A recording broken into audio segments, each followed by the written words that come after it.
Assalamualaikum warahmatullahi wabarakatuh. Kami dari kelompok 11 beranggotakan saya sendiri Muhammad Fitrandi dan teman saya Filbert Abirahman Putra dan kemudian ada Muhammad Rizky Ambardi. Kami akan presentasikan dengan judul analisis tingkat bahaya erosi dan kekritisan das pada das Garang Jawa Tengah. Studi kasus ini untuk mengevaluasi tingkat bahaya erosi dan kekritisan daerah aliran Sungai Garang menggunakan metode USLE. Next, latar belakang. Peran das dan perubahan tata guna lahan. Peran das sebagai penyangga siklus hidrologi. Das berfungsi sebagai penyangga siklus hidrologi, penyedia air baku, dan pengendali banjir bagi masyarakat. Kemudian, perubahan tata guna lahan. Urbanisasi dan konversi hutan atau lahan pertanian menyebabkan perubahan signifikan dalam karakteristik das. Dampak erosi dan sedimentasi. Erosi menyebabkan sedimentasi sungai atau waduk, menurunnya kualitas tanah dan meningkatnya risiko banjir. Kemudian urgensi kajian konservasi, diperlukan kajian sebagai dasar perencanaan konservasi tanah dan air di das garang. Next, rumusan masalah. Yang pertama yaitu berapa besar potensi erosi di das garang, yaitu menghitung potensi erosi secara spasial di seluruh wilayah das garang menggunakan metode USLE. Yang kedua, faktor apa yang paling dominan? Mengidentifikasi faktor-faktor yang paling berpengaruh terhadap tingkat erosi di wilayah penelitian. Kemudian yang ketiga, bagaimana sebaran TBE hulu sampai hilir, yaitu memetakan sebaran tingkat bahaya erosi dari zona hulu hingga hilir das garang. Kemudian yang keempat, bagaimana implikasi kekritisan das, yaitu mengevaluasi tingkat kekritisan das dan dampaknya terhadap lingkungan sekitar. Kemudian tujuan penelitian yaitu menghitung erosi menggunakan USLE, yaitu menggunakan parameter R, K, LS, C, P untuk menghitung erosi tanah. Kemudian mengidentifikasi faktor dominan, yaitu menentukan faktor-faktor yang paling berpengaruh dalam penyebab erosi. Kemudian memetakan kelas TBE, yaitu membuat peta tingkat bahaya erosi pada sub daerah aliran sungai atau sel raster. Kemudian menilai kekritisan das, yaitu mengevaluasi tingkat kekritisan dan menyusun rekomendasi konservasi. Kemudian lokasi penelitian. Nah, untuk das garang sendiri, ini tuh memiliki luas kurang lebih 45 kilometer dan panjangnya itu 25 kilometer. Dan zona hulunya itu terletak pada Gunung Ungaran dan zona hilirnya itu terletak pada Kota Semarang. Dan pembagian wilayahnya ini daerah aliran sungai Garang itu terbagi menjadi hulunya 25% yaitu pegunungan dan tengahnya itu 45% berupa perbukitan dan hilir 30% itu berupa dataran dan kemiringannya itu 5 sampai 45%. Next. Pada slide ini, kita masuk ke dasar teori mengenai erosi dan tingkat bahaya erosi atau TBE. Pertama, erosi adalah proses pelepasan, pengangkutan, dan pengendapan partikel tanah yang disebabkan oleh air maupun angin. Proses ini menyebabkan degradasi lahan, terutama pada lapisan tanah atas yang sebenarnya paling subur. Selanjutnya, erosi dipengaruhi oleh beberapa faktor utama. Berdasarkan teori yang digunakan dalam penelitian ini, terdapat 5 faktor penting, yaitu erosivitas hujan, erodibilitas tanah, kemiringan lereng, tutupan lahan, dan praktik konservasi. Kelima faktor ini nantinya akan dihitung menggunakan metode USLE. Kemudian kita mengenal konsep tingkat bahaya dari erosi atau TBE. TBE merupakan klasifikasi tingkat bahaya erosi yang ditentukan dengan membandingkan antara besarnya erosi aktual dengan nilai toleransi tanah atau yang disebut nilai T. Artinya semakin besar nilai erosi dibandingkan toleransinya, maka tingkat bahayanya juga semakin tinggi. TBE ini sangat penting karena digunakan sebagai dasar dalam menentukan prioritas tindakan konservasi. Dengan mengetahui tingkat bahaya erosi, kita bisa menentukan wilayah mana yang harus segera ditangani. Pada diagram di slide ini juga ditunjukkan bagaimana proses erosi terjadi, mulai dari tetesan hujan yang menghantam permukaan tanah, kemudian menyebabkan aliran permukaan, hingga akhirnya membawa partikel tanah menjadi sedimen. Next. Pada slide ini dijelaskan metode yang digunakan dalam penelitian, yaitu metode Universal Soil Loss Equation atau USLE. Rumus utama dari USLE adalah E sama dengan R dikali K dikali LS dikali C dikali P, di mana E adalah jumlah erosi tanah dalam ton per hektar per tahun. Selanjutnya, masing-masing faktor memiliki arti sebagai berikut. R adalah erosivitas hujan, yaitu kemampuan hujan dalam menyebabkan erosi, yang dipengaruhi oleh intensitas dan durasi hujan. K adalah erodibilitas tanah, yaitu tingkat kerentanan tanah terhadap erosi. Semakin tinggi nilai K, maka tanah semakin mudah tererosi. LS adalah faktor lereng, yang merupakan kombinasi antara panjang dan kemiringan lereng. Semakin curam dan panjang lereng, maka potensi erosi akan semakin besar. C adalah faktor penutup lahan, yang menunjukkan pengaruh vegetasi atau penggunaan lahan terhadap erosi. Nilainya berkisar antara 0 sampai 1, di mana semakin kecil nilainya, berarti perlindungan terhadap tanah semakin baik. Dan yang terakhir P adalah faktor praktik konservasi, yaitu upaya yang dilakukan untuk mengurangi erosi seperti terasering atau pengolahan tanah tertentu. Dalam penelitian ini, perhitungan dilakukan berbasis spasial menggunakan data raster dengan bantuan software seperti ArcGIS dan Excel. Kemudian hasil perhitungan juga divalidasi menggunakan data lapangan, serta dilakukan analisis sensitivitas untuk melihat pengaruh dari masing-masing parameter terhadap hasil erosi. Next. Pada slide ini dijelaskan data yang digunakan serta tahapan analisis dalam penelitian. Terdapat 5 jenis data utama yang digunakan. Pertama, data curah hujan yang digunakan untuk menghitung faktor R atau erosivitas hujan. Kedua, peta tanah yang digunakan untuk menentukan faktor K atau erodibilitas tanah. Ketiga, data DEM atau Digital Elevation Model yang digunakan untuk menghitung faktor LS, yaitu panjang dan kemiringan lereng. Keempat, data tutupan lahan yang digunakan untuk menentukan faktor C. Dan kelima, data praktik konservasi yang digunakan untuk menentukan faktor P. Setelah data dikumpulkan, dilakukan 6 tahapan analisis. Tahap pertama adalah pemrosesan, yaitu melakukan proyeksi, clipping sesuai batas das, dan persiapan data.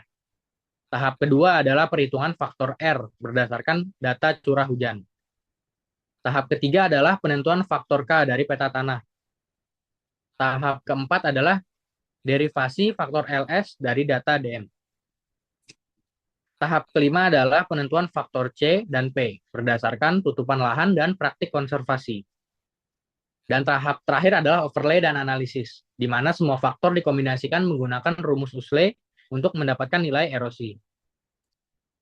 Hasil akhir dari proses ini adalah peta tingkat bahaya erosi atau TBE dengan tingkat akurasi sekitar 85%. Next. Pada slide ini ditampilkan hasil analisis dari masing-masing faktor erosi berdasarkan metode USLE.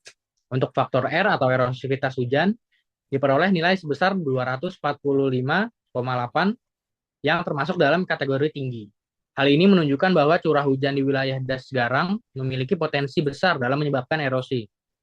Untuk faktor K atau erodibilitas tanah, nilainya sebesar 0,32 dan termasuk kategori sedang, yang berarti tanah memiliki tingkat kerentanan menengah terhadap erosi.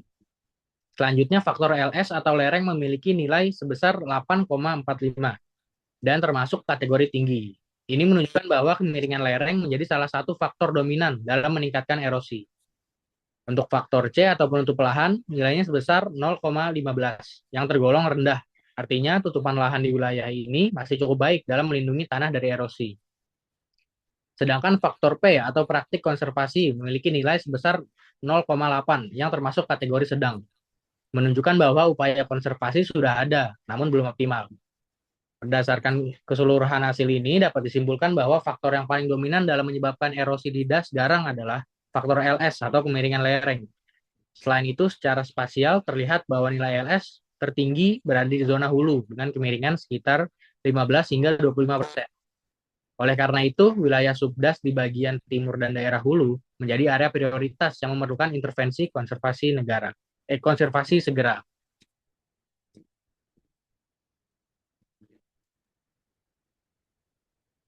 Baik, selanjutnya adalah hasil tingkat bahaya erosi. Dapat dilihat di peta klasifikasi distribusi tingkat bahaya erosi pada peta lokasi Das Garang, Jawa Tengah. Dapat dilihat bahwa untuk persenannya 15%, ada 35%, 25%, 15%, dan 10%. Statistik per zona, distribusi TBE per zona. Dapat dilihat di statistik tersebut bahwa hulu, tengah, hilir, eh, distribusi zona hulu itu yang paling tinggi itu di bagian hulu dengan erosi tinggi 85%. Nah, area prioritas intervensi zona hulu erosi tinggi, zona tengah sedang, dan zona hilir rendah. Berikutnya, kekritisan das dan dampaknya. Penilaian kekritisan das, status kekritisan das Garang berada di tingkat kekritisan level 3. Luas terdampak dari kekritisan das Garang yaitu 65% dari total das. Indeks erosi di sini menyebutkan bahwa sebesar 45,2 ton per hektar per tahun. Status vegetasi yaitu terdegradasi 40%. Area pengelolaan konservasi. Strategi konservasi. Yang pertama, konservasi vegetatif ada revegetasi agroforestry. Yang kedua, konservasi mekanik, yaitu terasering dan sedimentasi. Yang ketiga, pengolahan lahan, strip cropping dan rotasi. Yang keempat, pengendali erosi, yaitu saluran pengendali. Dampak utama dari kekritisan das garam tersebut, yaitu yang pertama, sedimentasi. Penumpukan sedimen di sungai dan waduk mengurangi kapasitas tampungan air. Yang kedua, banjir. Peningkatan risiko banjir di zona hilir, kerugian infrastruktur. Yang ketiga, degradasi lahan. Menurunnya produktivitas lahan pertanian dan keanekaragaman hayati. Yang keempat, sosial ekonomi, gangguan layanan air, kerugian pertanian dan kehidupan masyarakat. Resiko sosial ekonomi dapat dilihat di sini bahwa kerugian infrastruktur mencapai 2,5 miliar rupiah per tahun dan kerugian pertanian menyentuh angka 15% produksi. Selanjutnya, kesimpulan dan rekomendasi. Ringkasan hasil analisis. Tingkat erosi sedang sampai berat, yaitu sekitaran 245,8 ton per hektar per tahun, dan faktor dominannya yaitu LS, biasa disebut kemiringan lereng. Kemiringan lereng. Zona prioritas, yaitu berada pada zona hulu dan tengah das. Konservasi vegetatif, peningkatan tutupan vegetasi melalui penanaman pohon dan tanaman penutup lahan. Konservasi, konservasi mekanik, pembuatan terasering dan saluran pengendali erosi di lahan miring. Pengolahan lahan, perbaikan praktik budaya dan pengelolaan tata guna lahan. Yang keempat, pengendalian banjir, pembangunan sistem drainase dan pengendali sedimentasi. Nah, empat-empat itu adalah rekomendasi untuk mencegah terjadinya erosi. Baik, selanjutnya adalah sesi tanya jawab. Mungkin dari Mas dapat menjawab, dapat bertanya, mohon maaf. Baik, di sini Mas Fafi, silahkan Mas. Halo, halo, suaraku terdengar jelas. Terdengar Dengar, Mas. Mas. Oke. Halo, halo. Terima kasih atas kesempatannya. Di sini aku mau tanya di penjelasan kamu tadi terkait das sekarang ini kamu kan menggunakan metode Useley ya. Nah, itu kenapa ya kamu pakai metode Useley? Nah, apakah metode Usley ini cocok buat das yang jadi eh, fokus dari PPT-mu ini? Apakah pertanyaan saya dapat dipahami? Dapat dipahami, Mas. Oke. Izin menjawab, Mas. Jadi, kami menggunakan metode USLE karena metode ini sederhana, tapi cukup representatif untuk menghitung erosi. USLE sudah mencakup faktor-faktor utama penyebab erosinya, kayak hujan, jenis tanah, kemiringan lereng, tutupan lahan, dan praktik konservasi, yang semuanya juga kami gunakan dalam analisis. Selain itu, USLE juga cocok untuk analisis spasial, jadi setiap parameter bisa dipetakan dan di-overlay untuk melihat sebaran erosi di seluruh bagian dari das ini. Kalau untuk das garang yang kondisi wilayahnya beragam, dari hulu sampai hilir, metode ini masih relevan karena perbedaan kondisi tersebut sudah terwakili di parameter-parameter USLE, terutama faktor LS yang untuk kemiringan lerengnya, serta faktor C dan P-nya juga untuk tutupan lahan dan konservasinya.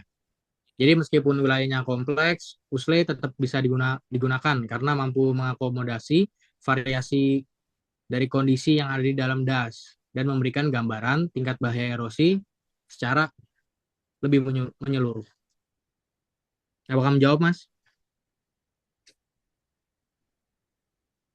Oke, terima kasih atas jawabannya. Baik, apakah selanjutnya ada yang ingin bertanya? Aku. Baik, silakan Mas Aku Vito, izin tanya dipersilakan ya. Mas. Oke, Mas. Ini di analisis kalian ini kan faktor yang paling gede kalau nggak salah itu lereng ya. Coba sih lihat sih. Coba Ya lereng ya, Mas bener Randi. ya. Ya, benar.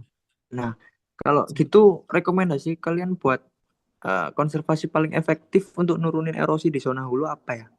Coba bisa nggak kalian Oke, di sini semua ya? terima kasih ya Mas Vito ya telah memberi pertanyaan. Mungkin dapat saya jawab. Mungkin karena faktor dominan itu LS ya, yang tinggi terutama di zona hulu yang dapat dilihat. eh Mas Randi coba dilihat slide yang nomor 9.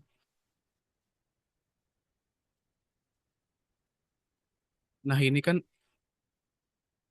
ini kan dapat dilihat di sini bahwa zona hulu ini dan zona tengah ini yang paling tinggi ya. Maka konservasi yang paling efektif adalah kombinasi antara konservasi mekanik seperti terasering dan pembuatan saluran pengendalian erosi untuk mengurangi aliran permukaan.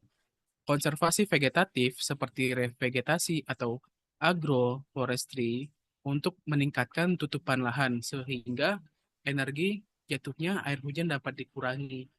Dengan kombinasi tersebut, aliran permukaan dapat diperlambat dan tanah lebih stabil sehingga erosi dapat ditekan terutama pada area dengan kemiringan tinggi. Begitu Mas Vito.